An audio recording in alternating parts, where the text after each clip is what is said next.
President Biden also declared Thursday a national day of mourning. And many are reflecting on his legacy and his impact in his 100 years of life, talking about politics and much like that. But also, there's an impact in the world of medicine. 9 News medical expert Dr. Payal Kohli is here to talk about it. And specifically, we're talking about cancer therapies.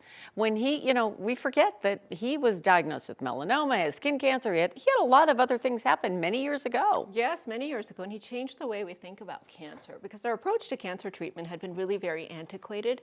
You see a cancer, you cut it out. That's the surgery. You see a cancer and you poison it with chemotherapy. You see a cancer and you irradiate it with the radiation. And that was very primitive because what we were missing was those microscopic cancer cells that always get left behind. So the idea here was that he sort of ushered in the era of what's called immunotherapy, where you use the immune system to find that microscopic cancer and fight it. Less so as president, more as an ex-president, more as a citizen who was undergoing treatment and doing so publicly. Yes, very much so as a patient.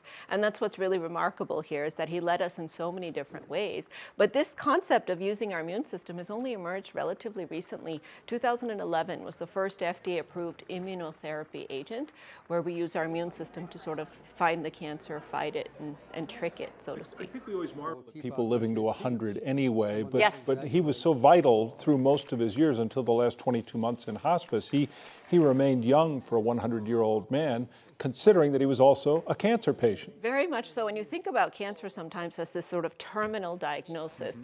And someone like him really proves to us that it doesn't have to be the end of your life.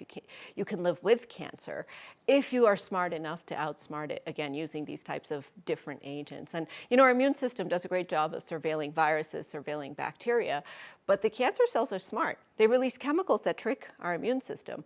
So for us to start now using therapies called immunotherapies, which have become now the standard armamentarium for most cancer patients, is a way to really harness the power of the immune system. Yeah, when you think about that, he was building homes with Habitat for Humanity. When you say living with cancer, a lot of people would like to say that I'm living with cancer as opposed to just trying to get by. So how about a vaccine? Do we ever see a day when there's a cancer vaccine and things like that? They're already in the works. And Really? The idea here, again, is for us to turn cancer, just like heart disease. It used to be you have that fatal heart attack and you die. Right. Now we live with heart disease. And so we're going to change it from a terminal illness to one that's a chronic illness. So cancer vaccine is a further development on this idea of the immune system, where you basically take the cancer cells and then you teach your immune system what they look like, inject them into the immune system to have the immune system raise antibodies and proteins and T cells against them.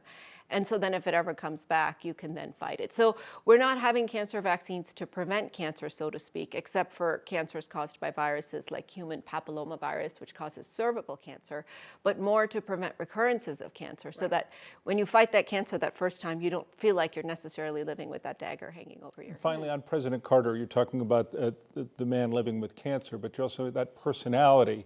He lived with it and was comfortable and seemed to be very positive about his life. I think that also adds to the way people view cancer treatments. Very much. And I always tell my patients who have cancer that it's not shameful because your fight is actually going to inspire somebody else. So I think the more that we can share our disease, our struggles, our, battle with cancer, the more we can empower others to do it. And I think someone like President Carter really doesn't empower us just to fight it in terms of treatment, but also think about prevention.